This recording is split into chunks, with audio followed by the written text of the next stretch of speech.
अस्सलाम वालेकुम। सिटी से सवाल के साथ मैं हूँ सैयदा आयशा नाज, मेरे साथ मौजूद है नजम सेठी साहब। अस्सलाम वालेकुम। शॉक वेव्स सेठी साहब अच्छा, पूरी दुनिया में महसूस की जा रही हैं, आपको तो पता कब होगा। से चल रहा है शॉक वेव्स? अच्छा, जब वो से कहाँ से डोनाल्ड था? ट्रम्प जो है इलेक्ट हुआ है, शॉक वेव्स ही चल रही है। आप पहुंच गए, हालांकि हलबर्दारी में नहीं आप पहुंचे, वो तो मोहसिन नकवी के पहुंचने की खबर वो तो आपने वहाँ दी थी। पहुँचे हुए हैं। हाँ। अच्छा, उनकी मुलाकातों के ऊपर भी काफ़ी लबकुशाई और तबसरे किए जा रहे हैं कि उनका विजिट कैसा रहा, वो तो आपसे हम जानेंगे, लेकिन ज़्यादा अहम मामलात हैं अमेरिका के दाखिली और ख़ारिजी।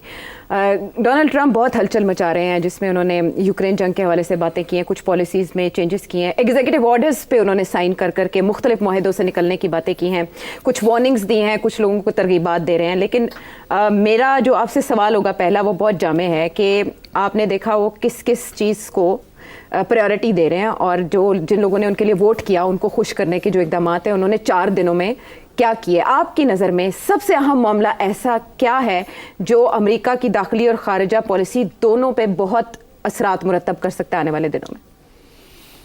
देखिए, बातें तो उन्होंने अपनी स्पीच में, इनाग्रल स्पीच में बहुत सी की हैं, मगर मेरा ख्याल है उनकी सबसे इम्पोर्टेंट स्पीच है जो कि डावोस स्विट्ज़रलैंड के अंदर जो पैनल बैठा हुआ है इस वक्त, big business companies and leaders, उन्होंने वाइट हाउस से जो एड्रेस किया उनको on zoom, I think that's very significant. अच्छा। वहाँ उन्होंने बड़ी क्लियर कट जो अपनी विजन है for the new world led by America, वो उन्होंने उसमें एक्सप्लेन की है। और मेरा ख्याल है वहाँ ऐसे सूरत हाल थी कि सारे जो लोग थे लाइन अप करके पहुँच रहे थे कि सुनने के लिए उनको, everything was on a stand still के डोनाल्ड ट्रंप को सुनना है। तो that was a policy statement meant specifically for the Europeans, और उसमें उन्होंने बहुत अहम बातें की हैं। अब वो बातें जो हैं बड़ी, जिनको पंजाबी कहते हैं, चुभ रही हैं बढ़िया, because many of the European union countries don't like what Trump is saying. अब आप चाहें तो इसके ऊपर आगे बहस हो सकती है, मगर मोटी मोटी बात यह है कि ट्रंप ये कह रहा है कि आप कम से कम अपना 5% हिस्सा ग्रॉस डोमेस्टिक प्रोडक्ट का जो आपकी आमदनी है वो आप अपनी डिफेंस पे खर्च करें। सारी यूरोपियन कंट्रीज़ को ये कह रहा है। अच्छा। वो कह रहा है कि हम बहुत पैसे देते हैं आपको आपकी डिफेंस के लिए, हमें उससे कुछ नहीं मिलता, और वो हमारी डिफेंस नहीं है, वो आपकी डिफेंस है, तो इसलिए आप अपनी डिफेंस के लिए पैसे और खर्च करें। अब जो कमेंटेटर्स हैं वो ये कह रहे हैं कि ये 5% ऑफ GDP एक आध मुल्क तो कर लेगा, मगर बेशतर जो यूरोपियन इकोनॉमीज़ हैं वो नहीं अफोर्ड कर सकती कि अपनी डिफेंस के ऊपर इतना खर्च करें, तो इसलिए उनके लिए एक सीनेगा ये।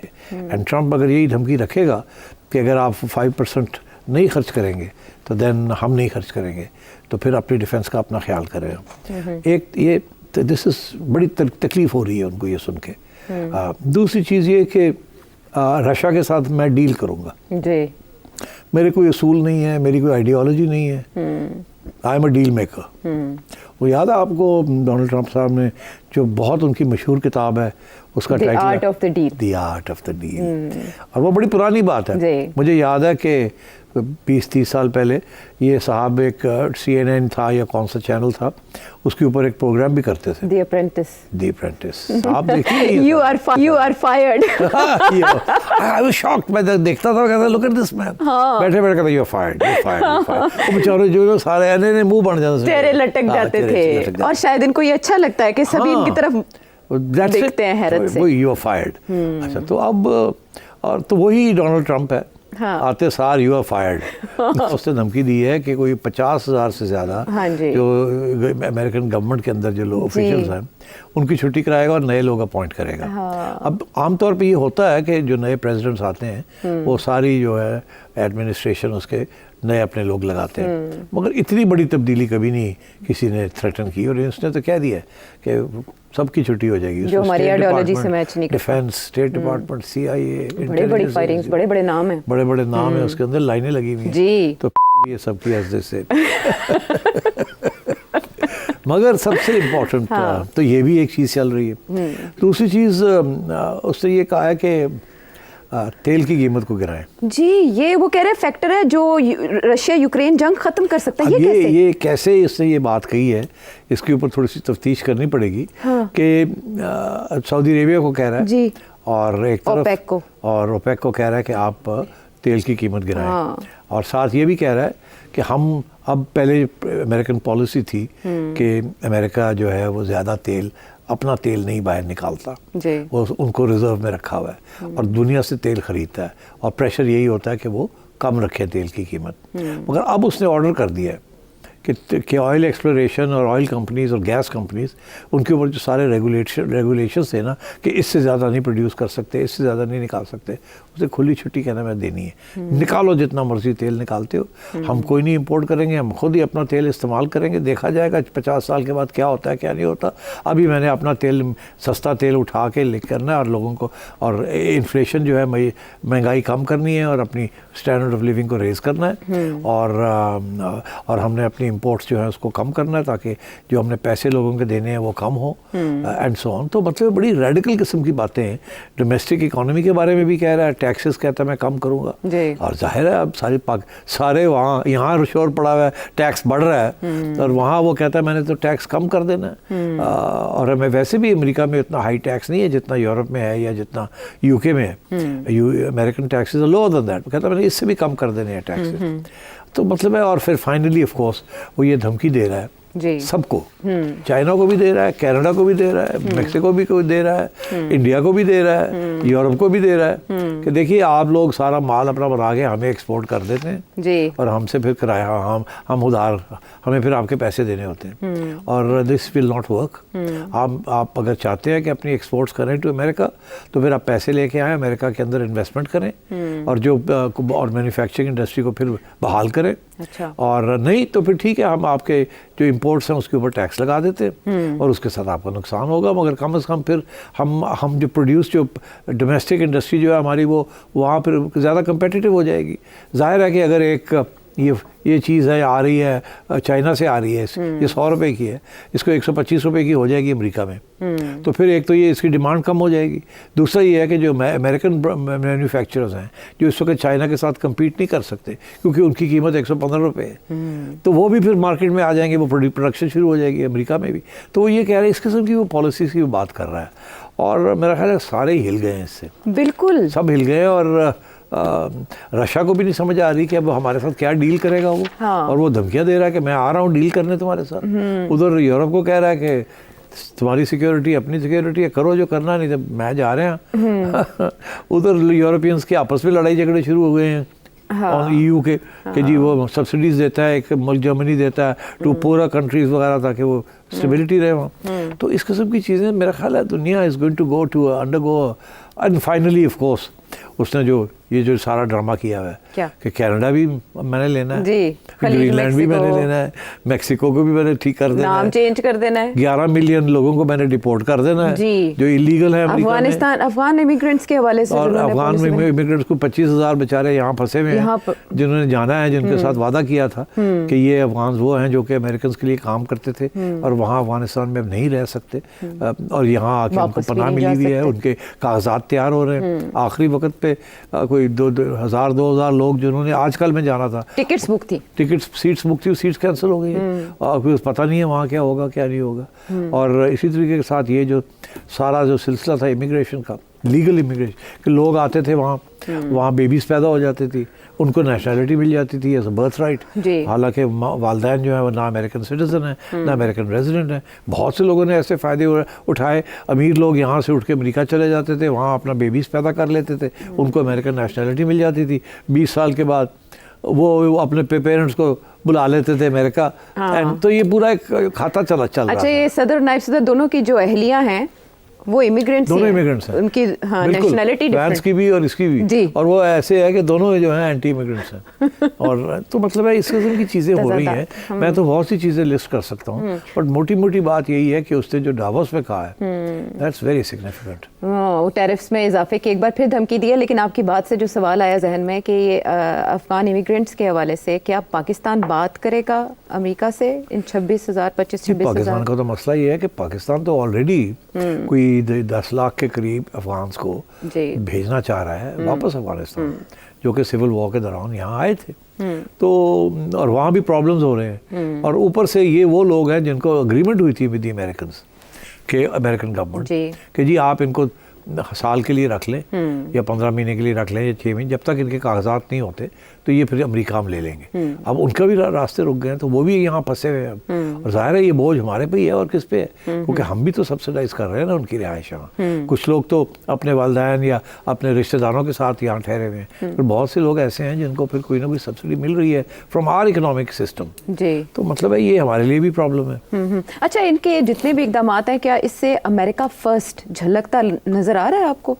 मेरा नहीं ख्याल ये पूरा ये ना make America great again Moga ये उसने जो स्लोगन लगा किया है, इससे मेरा नहीं ख्याल अमेरिका ग्रेट होगा। मेरा ख्याल है कि अमेरिका की ग्रेटनेस 2 चीज़ों में थी।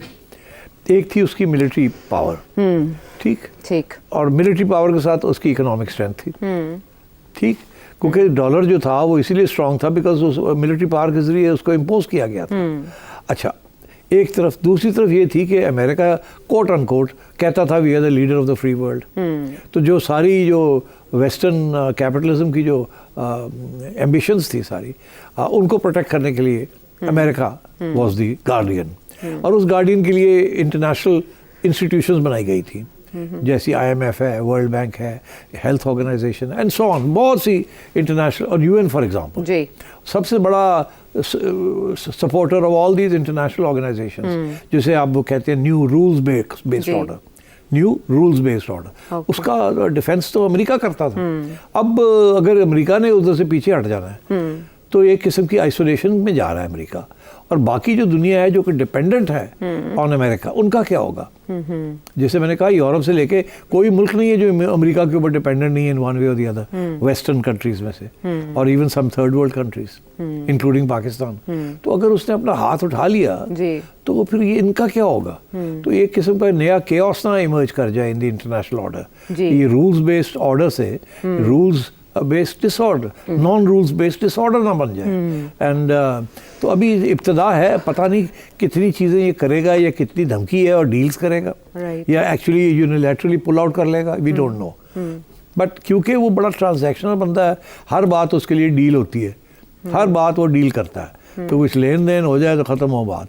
तो अगर तो उसने लेन देन वाली बात की और लोगों ने कहा चलो जी ठीक है मुकमुका करो, तो फिर तो रूल्स बेस्ड ऑर्डर जो है थोड़ी सी अमेंडमेंट के साथ चल सकता है। मगर अगर लोगों ने रेजिस्ट किया और इसने कहा नहीं मेरी डील एक्सेप्ट करो नहीं तो मैं नहीं करता, जिसे डील नहीं कहा जा सकता, किसी वन साइडेड यूनिलैटरल किस्म की यूनिलैटरलिज्म कहा जा सकता, तो फिर क्या होगा?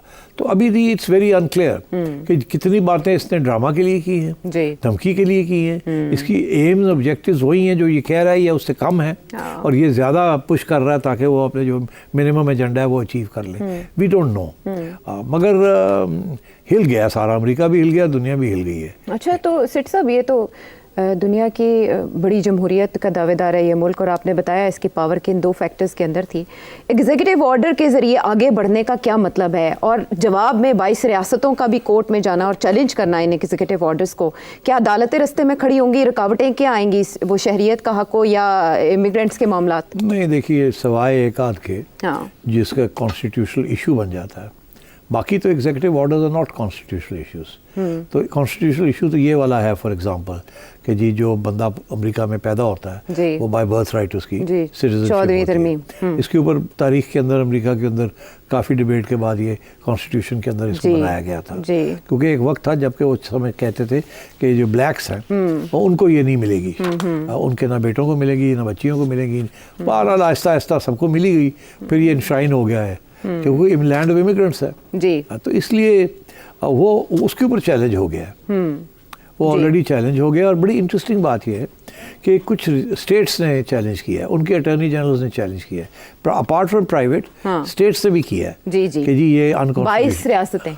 अब आप सोचिए, तो दिस मेरा ख्याल है ये स्ट्राइक डाउन हो जाएगा, आई थिंक ये स्ट्राइक डाउन हो जाएगा, ये नहीं चलेगा, बिकॉज ये तो बड़ा फंडामेंटल है टू द अमेरिकन कॉन्स्टिट्यूशन। मगर अब बात ये है कि जुडिशरी भी वहाँ उन्होंने पैक की हुई है विद रिपब्लिकन जजेस, अब कैसे ये वर्कआउट करता है we don't know, it's again open question.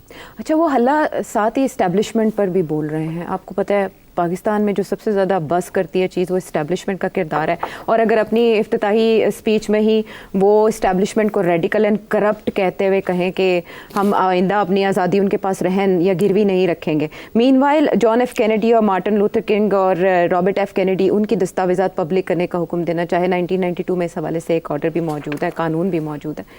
इसका क्या मतलब है ललकार में? अगेन ये ऑब्वियसली कानून तो है अमेरिका में कि 25 साल या 50 साल depending on the restrictions imposed जो क्लासिफाइड डॉक्यूमेंट्स होते हैं उनको वो रिलीज कर देते हैं।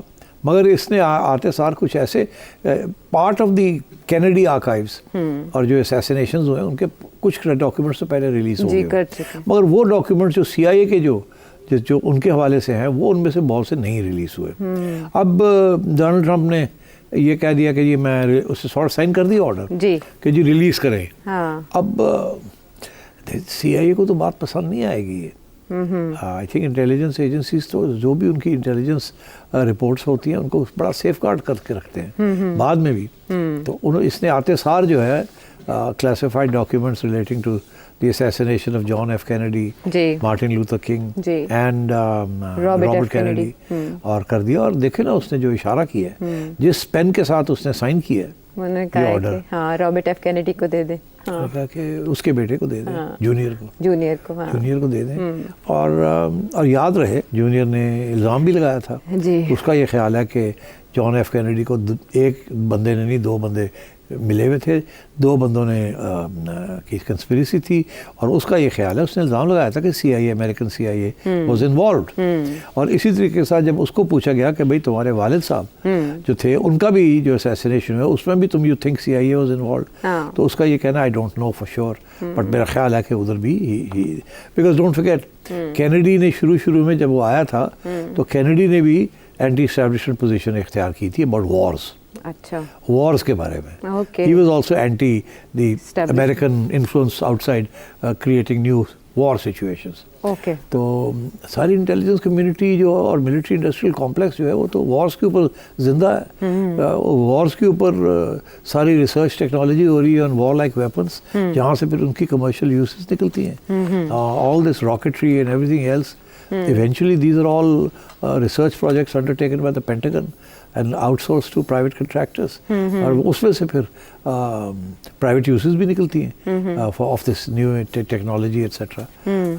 तो इसलिए I think this is जैसे कहते हैं ना आते सार उसने एक शॉट फायर कर दिया as a warning shot to the establishment कि मैं आपके सीक्रेट्स जो हैं उसको भी नहीं प्रोटेक्ट करूंगा। तो फिर देखते हैं क्या होता है। तो ये लॉन्ग टर्म पॉलिसी को इफेक्ट कर सकता है अमेरिका की? पिछला दौर तो इनका मुख्तलिफ था अब से। हाँ नहीं, इतना नहीं था अग्रेसिव जितना अब वो अग्रेसिव हो गया है। बट क्योंकि उसको ये भी है ना कि देखिए आपको याद होगा कि जब ये इलेक्शन हारा है जो बाइडेन के मुकाबिल, जब इलेक्शन हारा था तो इसने जो ये May 9 कर दिया था वहाँ अटैक कर दिया था 6 जनवरी, इसने वो करवा दिया था। ठीक है, इनकरेज किया आ जाओ अटैक कर दो, ठीक है, कैपिटल हिल। हाँ, और उस वक्त इसने अपने मिलिट्री चीफ ऑफ स्टाफ को कहा था कि आप सेट द ट्रूप्स आउट।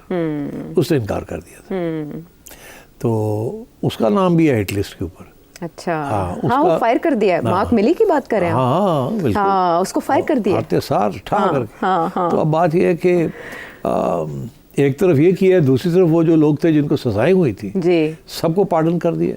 हाँ, सबको पार्डन कर दिया आते सार, मतलब भी पहुंचा नहीं है तो पार्डन कर दिया। एक दिन आने से पहले ही उनकी साइन करके बैठा हुआ था कि इनको। अब उनको क्या पैगाम मिला है? उनमें से कुछ लोगों ने तो ट्वीट्स भी किए हैं, कहते हैं जी कि हमसे गलती हो गई, हमें इस दफ़ा तो अब मैंने बहुत सी बंदूकें ख़रीद ली हैं। एक बंदा है अभी जेल से आया बाहर, तो उसने कहा कि मैं तो तैयारी कर रहा हूँ, मैंने तो हथियार ख़रीद लिए इस दफ़ा, और इस दफ़ा तो मैं कुछ और करूँगा।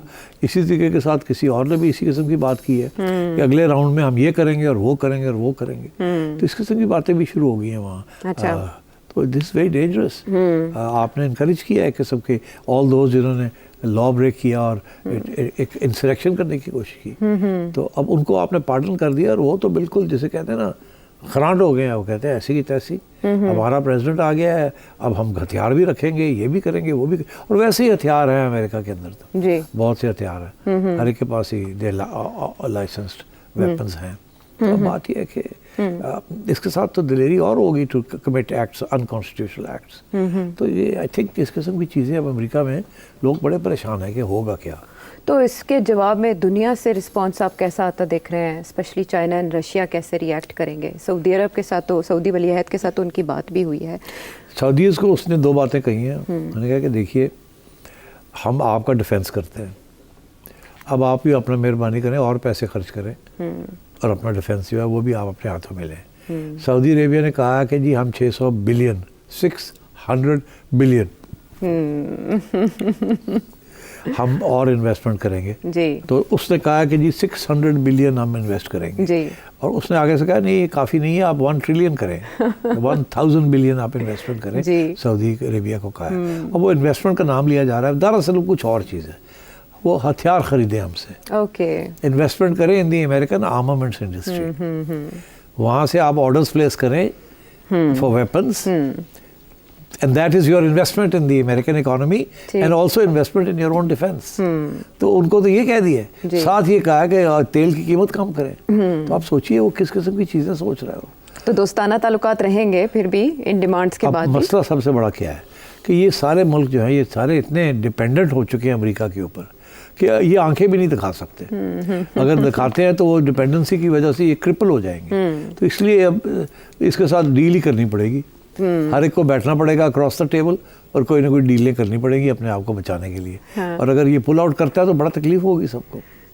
ठीक। और what about the Abraham accord? आपने कहा अब्राहम अकॉर्ड्स इसने किए थे जो आगे फॉलो अप नहीं हुए जी। अब्राहम अकॉर्ड्स यही थे कि इजराइल को आप रिकग्नाइज करें और हम आपके जो ज़मीनें आपकी छीनी गई हैं और वो उसको हम वापस करवाते हैं और 2 स्टेट सोल्यूशन की तरफ चलते हैं। और इस बेसिस के ऊपर कुछ 3-4 अरब ममालिक ने इजराइल को डिप्लोमेटिक रिकग्निशन देने का फैसला कर लिया था। आखिरी स्टेज पे वो सऊदी अरेबिया पीछे हट गया क्योंकि ये सारा मसला शुरू हो गया था, ये जो हमास वाला है जी। और अब वो रुका हुआ सब कुछ जी। अब ये आया और कहता है मैंने वही जो जहाँ मैंने बात छोड़ी थी उसको पूरा करना है और ये भी कहता है कि मैंने नेतान्याहू को भी टाइट करना है।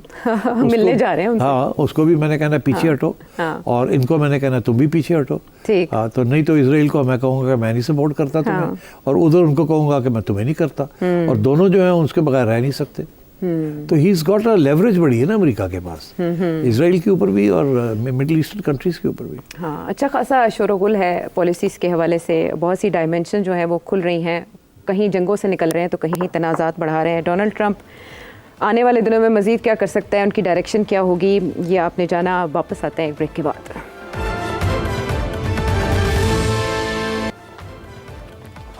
Welcome back to the show. बहुत से पहलू हैं सिट साहब, लेकिन हम चाह रहे हैं कि हम इंपॉर्टेंट एस्पेक्ट्स से देखें जिनसे ये ख़ित्ता मुतासर हो सकता है। दुनिया के मुतासर होने की तो हमने बात कर ली, तो आते हैं पाकिस्तान, इंडिया एंड चाइना की तरफ। अमेरिकन प्रेसिडेंट के ये जो ऑर्डर्स हैं या इनके जो इक़दामात हैं वो आने वाले दिनों में इन ममालिक को कैसे मुतासर करेंगे? देखिए आप शुरू कर लें, पाकिस्तान से कर लेते हैं। पाकिस्तान में एक परसेप्शन क्रिएट की गई है पीटीआई ने कि डोनाल्ड ट्रंप आएगा और टाइट करेगा हमारी इस्टेब्लिशमेंट को और इमरान खान के साथ सॉफ्ट पोजीशन होगी क्योंकि वो दोस्त भी रहे ना, अपना दोस्त कहते हैं। अच्छा, मैं समझता हूँ कि शायद ऐसे नहीं होगा और इसलिए ये खदशा नहीं है कि डोनाल्ड ट्रंप जो है पाकिस्तान की तरफ अटेंशन डाइवर्ट करेगा और उसके ऊपर इमरान खान की सपोर्ट में बाहर आएगा। मैं नहीं समझता ऐसे होगा। ट्वीट भी नहीं करेंगे? यार देखिए, ये ट्वीट और नॉन ट्वीट से कोई फ़र्क नहीं पड़ता, पॉलिसी चेंज में फ़र्क पड़ता है। मेरा ये मौक़िफ़ है कि the Americans have always worked with the Pakistani military establishment. वो खुश हैं, हमेशा पाकिस्तानी मिलिट्री एस्टैब्लिशमेंट अमेरिकनों के साथ सेट होकर चलती है। सारी आपकी economy is dependent on America, सारी आपकी तजारत जो है वो अमेरिका से और वेस्टर्न से। चाइना से आपकी कोई तजारत नहीं है, चीज़ ख़रीदते हैं बेचते तो कुछ भी नहीं है। रशिया से कुछ नहीं है, तो ईरान से कुछ नहीं है, इंडिया से कुछ नहीं है, तो फिर है किसके साथ? यूरोप के साथ और उधर अमेरिका के साथ, दैट्स इट। और थोड़ा सा इधर उधर।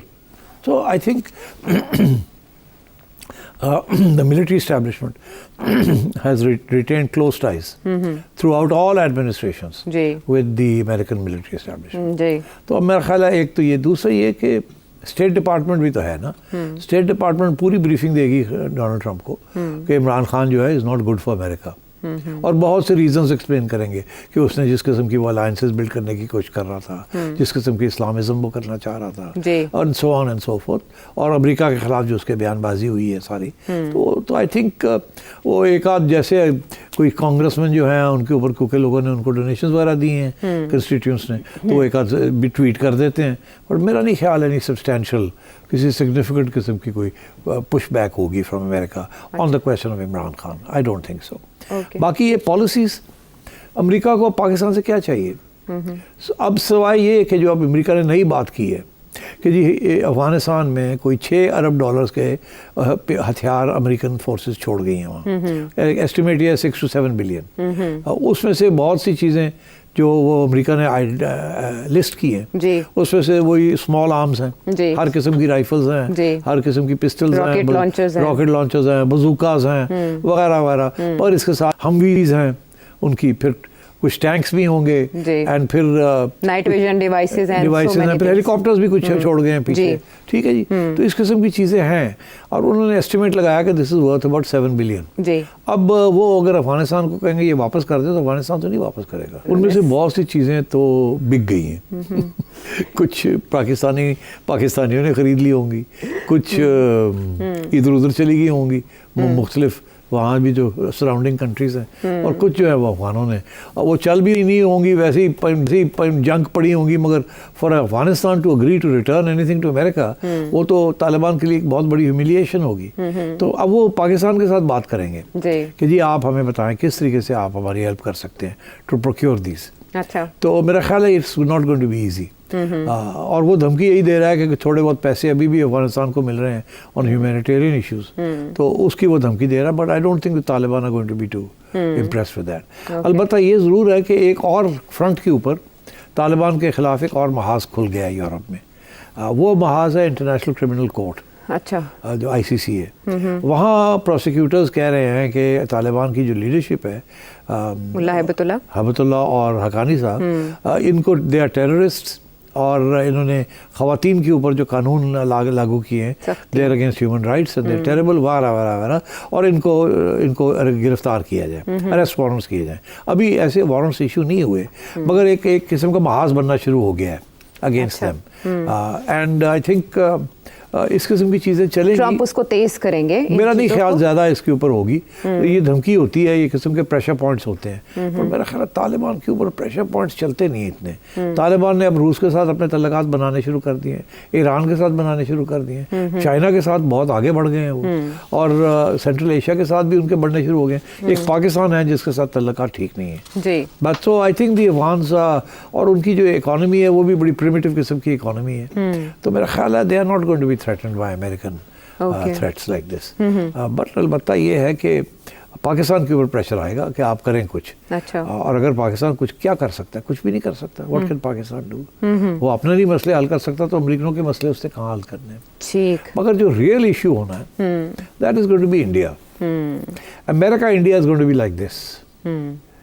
वो जो पहले था ना कि इंडिया अमेरिका के बड़े तल्लुकात बन रहे हैं, ये है अंडर द डेमोक्रेट्स, तालिबान ये है ना, इसने आके इंडिया को बहुत स्ट्रॉन्ग करना है। अच्छा, और आते सार आपने देखा वो जो क्वाड कॉन्फ्रेंस हुई है, उसके अंदर बड़ी स्ट्रॉन्ग कमिटमेंट्स हुई हैं from the Americans and others कि एंटी चाइना फ्रंट बनाना है। और ये एन मुमकिन है कि अमेरिका पाकिस्तान को ये कहे कि आप इंडिया के साथ तल्लुकात ठीक करें। अच्छा, ओके, ताकि इंडिया को फ्री हैंड मिल जाए to not worry about you, but focus on American aims and objectives against China. Okay, तो अब वो हमारी तरफ से तो हम ये कहेंगे जी हम क्या कर सकते हैं, हम तो वैसे ही कुछ नहीं कर रहे, हमने तो जिहाद शादे बंद कर दी हैं, मिलिटेंट इस्लाम ख़त्म हो गया है, सारे जिहादी ऑर्गेनाइजेशन फारग हो गई हैं, और कश्मीर तो इंडिया ने ऑलरेडी हज़म कर लिया है, और वहाँ तो अब थोड़ी बहुत पहले से ज़्यादा स्टेबिलिटी आ गई है, हम तो कोई इंटरफेयर नहीं कर रहे, तो और हम क्या, हम तो ट्रेड भी शायद शुरू करना चाहते हैं, इंडिया नहीं शुरू करना चाहता,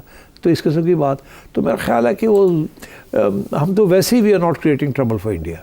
तो अगेन सिर्फ ये ज़रूर होगा कि इंडिया जो है वो बड़ा हो जाएगा ना, चौड़ा, हाँ वो चौड़ा हो जाएगा। अच्छा, इंडिया अगर चौड़ा होया तो उन्हें फिर साड़ी अखा कटते रहना साढ़े वाल। हाँ, ठीक है। जयशंकर साहब तो पहुंचे हुए थे, हमारे मोहसिन नकवी साहब इंटीरियर मिनिस्टर, वो फॉरेन मिनिस्टर, हमारे तो कहीं और थे और वो कहीं और थे। हाँ वो तो फ्रंट रो में थे सामने, बिल्कुल।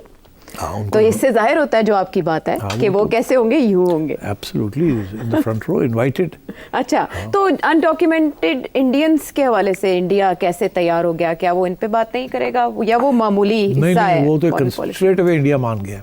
कैसे, ये कैसे? कि यार इंडिया को क्या फ़र्क पड़ता है, 50,000 बंदा वापस आ जाता है। अच्छा, मिलियंस वहाँ गए हुए हैं already. Indians occupy very important positions in multinational corporations, big American corporations, senate, Congress के अंदर, हर जगह पे इंडियंस पहुंचे हुए थे। अगर उनमें से वर्किंग क्लास के कुछ लोग 20-30 हज़ार लोग वो वापस रिपोर्ट कर देता तो what's the big deal. India कहेगा नो प्रॉब्लम। बड़े इंडियंस बड़ी प्रैग्मेटिक इस किस्म की चीज़ में, कोई इशू नहीं बनाते इस किस्म की चीज़ों को। और उनके ऊपर प्रेशर होगा कि भाई आप अपने जो इंडिया ने टैरिफ्स लगाए हुए ना अमेरिकन गुड्स के ऊपर, कि अमेरिका के जो सामान है वो इंडिया में इतनी आसानी के साथ नहीं आ सकता। बड़ी ड्यूटीज हाई रखी हुई है अपनी इंडस्ट्री को प्रोटेक्ट करने के लिए। वो डोनाल्ड ट्रंप कह रहा है कि अगर तुम उसको गिराओगे नहीं अपने टैरिफ्स को तो मैं भी लगा दूंगा। तो वहाँ अब थोड़ी बहुत लेन देन इंडिया के साथ होगी। अच्छा, तो चाइना एंड रशिया, उनके लीडर्स की टेलीफोनिक गुफ्तगू, इनके ओथ उठाते साथ 90 मिनट्स तक उन्होंने आपस में बात की। क्या ख्याल है, आप वो नए दौर से देख रहे हैं अमेरिका के साथ ताल्लुकात? नहीं देखिए, अब जाहिर है परेशानी तो है ना कि अब ये क्या करेगा। चाइना के साथ तो उसने दो बातें चल रही है ना इस वक्त जी। एक तो टिकटॉक बैन करके लिफ्ट कर दिया कि इधर बेच दें आप अमेरिका में किसी को, और मस्क को कह रहा है कि तुम खरीद लो। हाँ जी, एलॉन मस्क को कह रहा है तुम खरीद लो। तो मसला हल हो जाएगा। 50% तुम रख लो, 50% गवर्नमेंट ऑफ यूनाइटेड स्टेट्स रख लेती है, टिकटॉक रख लो। वो मसला क्या है, टिकटॉक ने जो डेटा कलेक्ट कर लिया ना फ्रॉम अमेरिकन्स, इनको बड़ा डर लगा हुआ है। इट्स सो ह्यूजली पॉपुलर और उनके पास हर किस्म का डेटा आ गया है बिकॉज ऑफ सब्सक्रिप्शन। तो वो डरे हुए अमेरिकन कि यार ये इन्फॉर्मेशन आगे जाके इन्फॉर्मेशन की जंग होनी है। जो भी जंगें होनी है they are going to be based on information. और वो इंफॉर्मेशन टेक्नोलॉजी जो है वो TikTok is a Chinese company और चाइनीज़ सपोर्टेड कंपनी। तो मेरा ख्याल है कि इस किस्म के इश्यूज अब होंगे। अब वहाँ पहला आएगा टेस्ट कि will TikTok bend, will they do a deal, because उसने अदालत से तो फैसला ले लिया है कि ये बैन जो लगाया ये सही है। ठीक है ना, वहाँ के जो सुप्रीम कोर्ट ने कह दिया ये ठीक है, बैन फारग करो टिकटॉक। तो अब क्या टिकटॉक जो है वो सेल आउट कर देगी, या कोई और डील होगी जिसमें टिकटॉक का भी थोड़ा सा हिस्सा रहेगा, मगर जो control over the resources of TikTok, जो एल्गोरिदम्स बने हुए हैं वो सारा क्या वो फिर इलॉन मस्क ले लेगा या अमेरिकन गवर्नमेंट ले लेगी। I think we have to wait and see. उसको टाइम दे दिया उसको कि जी आप हमारे साथ बैठ के बात करें। तो मेरा ख्याल है they will find a solution. वही ना आर्ट ऑफ द डील, वो डील करेगा। और दूसरा इशू है कि चाइना के साथ जो मेन इशू है सरप्लस का, चाइना जो है उसकी इकोनॉमिक ग्रोथ जो है वो based on manufacturing industry. Manufacturing industry के cost are low, quality is high. So they're exporting all over the world, including to America.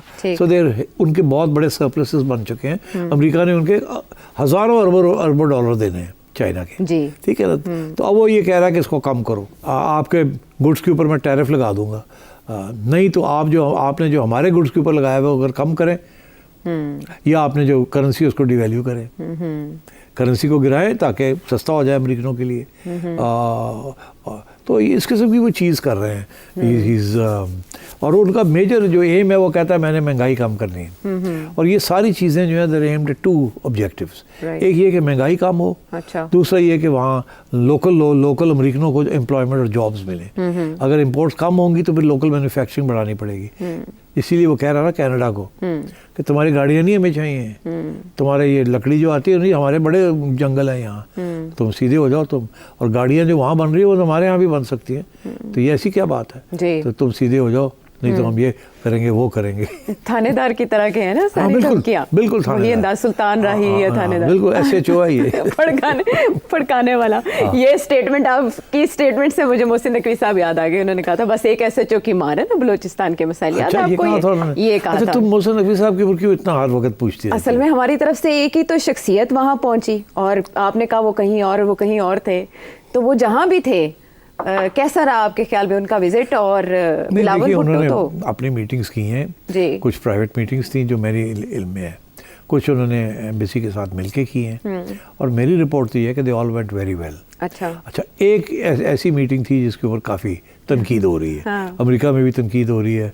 वो ये कि वो एक ऐसी कमेटी है जो कि बड़े प्रो इसराइल है, उसके जो सेनेटर्स हैं उसके अंदर उनको भी जाके मिले, ठीक, और उसके ऊपर तनकीदी हो रही है वो तो बड़ी प्रो इजराइली लॉबी है और आप जो वहाँ जाके क्या कर रहे थे and so on and so fourth. दूसरा ये कि एक दो सेनेटर्स थे या कांग्रेसमैन थे जिनको ये मिले हैं, मेरे इन्फॉर्मेशन बता के बड़ी अच्छी मीटिंग्स हुई हैं। अच्छा। मगर जैसे ही वो वहाँ से गए उन्होंने एक में से विल्सन है उसका नाम, उसने एक ट्वीट कर दी कि फ्री इमरान।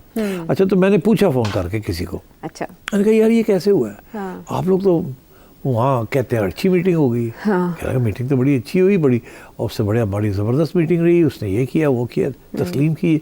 तो जब वो वापस गया तो वहाँ प्रेशर था कि ओए तेनू असी इन्ने बड़े पैसे देते हैं तेरी कैंपेन वास्ते, तो चलो एक और फंड रेजर तुम्हारे लिए कर देते हैं। अच्छा। वहाँ fund raising is very important for politics. Fund raising के बेसिस के ऊपर लोग अपनी पॉलिसी जो है ना वो एकदम अनाउंस कर देते हैं, तब्दील भी कर देते हैं, यू टर्न भी ले लेते हैं। अच्छा। तो मेरा पाकिस्तानी कम्यूनिटी के लोगों ने कहा होगा कि ਐਸ ਤੁਸੀਂ ਕੀ ਕੀਤਾ ਭਾਜੀ, ਅਸੀਂ ਤਾਂ ਤੁਹਾਨੂੰ ਇੰਨੇ ਪੈਸੇ ਦਿੱਤੇ ਸੀ ਔਰ ਅੱਗੇ ਤੇ ਇੰਨੇ ਪੈਸੇ ਹੋਰ ਇਕੱਠੇ ਕਰਨ ਲੱਗੇ ਆ ਤੇ ਮਿਹਰਬਾਨੀ ਕਰਕੇ ਇੱਕ ਟਵੀਟ ਕਰ ਦਿਓ। तो उन्होंने कहा कर देने। तो ये this is what how these things happen. But I think on the whole it was a successful trip. बट अब उसके ये सक्सेस कैसे मेजर किया जाए, ये these people will not have any influence on Donald Trump. Senate और Congress के अंदर रेजोल्यूशंस होती रहती हैं। अभी एक कांग्रेसुअल कमेटी की मीटिंग हुई है, वहाँ 3-4 पाकिस्तानी सहाफ़ी उन्होंने पाकिस्तान के बारे में बात की है कि जी यहाँ ये हो रहा है, यहाँ ये हो रहा है, यहाँ ये हो रहा है, हम जला वतन हुए हैं, बड़े जुल्म हो रहे हैं वहाँ वहाँ। तो उन लोगों ने सुन ली बात और मेरा ख्याल है कुछ हमदर्दी का भी इजहार किया, हाँ हाँ बुरी बुरी बात है, ये है वो है, मगर उसका कोई असर कोई नहीं है इन चीज़ों का। जब तक प्रेसिडेंट, स्टेट डिपार्टमेंट और president of the United States ना समझे कि there is some tactical gains to be made, तो ये कांग्रेस की बातें इतनी नहीं सुनते। अच्छा। इसीलिए होता यही है कि कांग्रेसमैन आते जाते रहते हैं, हम लोग इंटरेक्शन करते रहते हैं, but at the end of the day कोई सैंक्शन, कोई चीज़ वर्क नहीं करती जब तक एडमिनिस्ट्रेशन उसको सपोर्ट ना करे। तो कांग्रेसमैन जो है वो बिल शिल्स फ्लोट करते रहते हैं, ठीक है, मगर उसका कोई असर नहीं होता जब तक एस्टैब्लिशमेंट जो वाइट हाउस है या state department and white house and pentagon and CIA all on the same page से कि ये करना है, उस वक्त तक ये होता नहीं, इनका कोई फ़र्क नहीं पड़ता। ठीक है। मोहसिन नकवी साहब तो बड़ी मुलाकात नहीं कर पाए, बल्कि वो जिस तकरीब में भी थे उसके बारे में भी कहा जा रहा है कि वो मेन तकरीब नहीं थी जहां वो पहुंचे, या वीडियो उनकी जारी की गई। लेकिन बिलावल भुट्टो जरदारी साहब को दावतनामा मौसूल होने की खबर सबसे पहले आई। आज उन्होंने मीडिया से बात करते हुए क्लियर किया कि वो नाश्ते पे मधु होंगे, तो वहाँ उनकी मुलाकात हो पाएगी डोनाल्ड ट्रंप से? मोहसिन नकवी देखिए, मुझे याद है कि वो सही कहते हैं कि मोहतरमा हमेशा जी इन पावर और आउट ऑफ पावर वो ब्रेकफास्ट मीटिंग में हमेशा पहुंचती थी। जी, जॉर्ज W बुश से उनके एडमिनिस्ट्रेशन से अच्छे ताल्लुकात थे, उन्हीं के दौर में, अच्छे हों या ना हो, she would always go to breakfast meetings with the president of the United States, specially जब वो पावर में नहीं थी ना, उस वक्त तो जाती थी हमेशा। अच्छा, ये ब्रेकफास्ट मीटिंग्स की खास अहमियत नहीं होती, सिर्फ ये होता है कि सलाम दुआ हो जाती है, हेलो हाय हो जाती है, नज़र आ जाते हैं आप, और कुछ लोगों से आपकी बातचीत हो जाती है। मोहतरमा इसलिए जाती थी क्योंकि वो लॉबिंग करती थी। जब भी आउट ऑफ पावर होती थी ना, तो वो उनका ख्याल होता था ब्रेकफास्ट मीटिंग के ऊपर इन्फ्लुएंशियल लोग होते हैं, मैं उनसे मिल लूँगी और थोड़ी सी उनको रीअश्योरेंस कर दूँगी और ये भी बताऊँगी कि ये मुशर्रफ ये कर रहा है, ज़िया ये कर रहा है, फलाना ये कर रहा है। तो she used to seek that as an opportunity. अब बिलावल भुट्टो साहब के पास तो उस किस्म की कोई चीज़ नहीं है, वो तो गवर्नमेंट के अंदर बैठे हुए, बाहर तो नहीं बैठे हुए, मगर मेरा ख्याल है he also wants to establish his own contacts with people who knew his mother. तो मेरा ख्याल है अच्छी बात है, यही कहा उन्होंने, और मेरा ख्याल है अपनी प्राइवेट कैपेसिटी में जाएंगे और not as an official state guest. यही कहा उन्होंने अपने जवाब में भी।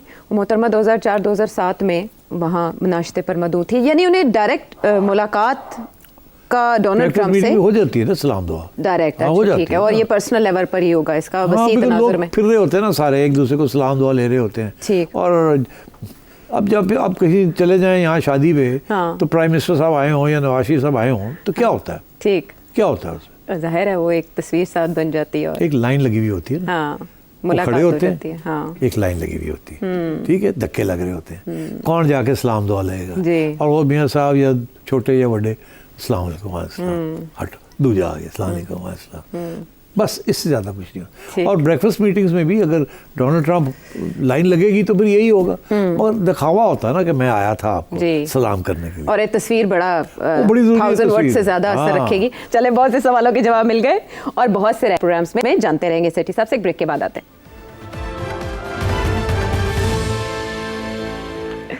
आपका फेवरेट सब्जेक्ट भी शुरू किया आपने, इमरान खान, बानी PTI, चुप क्यों है आज आप? असल में मैं पर तोल रही थी। अच्छा। मैं चिड़िया तो नहीं हूँ लेकिन मैं पर तोल रही थी। वेलकम बैक नाजरीन। सेठी साहब मुश्ताक है इस वक्त के मैं मुज़ाकरात के हवाले से जानूं उनसे मामलात जो के ज़ाहिर है। Discuss Imran again.